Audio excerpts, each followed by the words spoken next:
In the final moments before the collision, air traffic control recordings show that the controller on duty asked the chopper if it could see the airliner, and the answer was yes.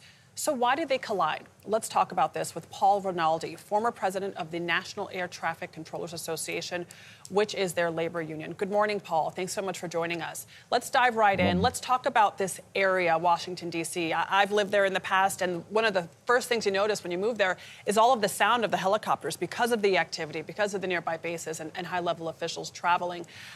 Give us a lay of the land from the air traffic controller's perspective of how busy and dangerous, or not dangerous in general, this airspace is. So the airspace around Washington National Airport is tremendously busy and complex. The controllers do an outstanding job day in and day out. But unfortunately, it's a profession where you have to be 100% of the time. Now, we don't know exactly what happened last night. And I heard some say this is kind of routine to have the helicopters there. It is. It was a clear night. Communication with air traffic control. We just have to, wait for the NTSB, DOD, and the experts to try to figure out the root causes. There's usually, I would say, more than one cause. It's usually a chain of events that lead up to this. So, Paul, let me ask you about this. People were probably wondering, when it comes to a military aircraft and a civilian aircraft, is the military aircraft under the same advisories that are issued by air traffic control? Are they listening and hearing and taking guidance from civilian air traffic control? Yes, they are. If they're in airspace that's being worked by FAA controllers, they're talking to FAA controllers, and there's constant communication going on.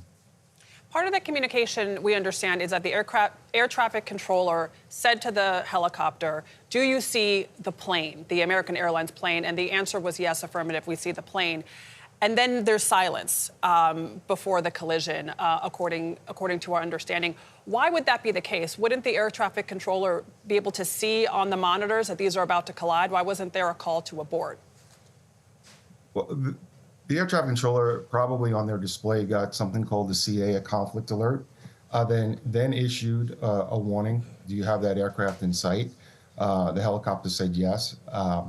We don't know what happened in the cockpit of either aircraft. That's why we have to wait for, the experts to investigate and really get to the root cause of how this happened and make sure it never happens again. And at this altitude, we understand that the helicopter was flying around 300 feet. We're told that then visual separation takes place. I guess that's where the pilot on the helicopter uses visual cues to see other aircraft in the area. Could you tell us a little bit about that process and if there could be possible confusion at night? So VFR, visual separation rules, is when it's more than 3 miles visibility and higher than 1,000 feet ceiling for the cloud base. Last night it was clear. There was great visibility. So we use visual separation rules with helicopters for sure in this area, because you can't go to standard separation rules because there's just not enough room. The airspace is so tight. You have corridors where the helicopters need to be. You also have prohibited areas that you have to avoid. Obviously the sensitive areas in Washington, D.C. and the Pentagon. So it's really, it's a narrow path that the pilots and the helicopters have to, both the helicopters and the aircraft need to fly. It's very complex.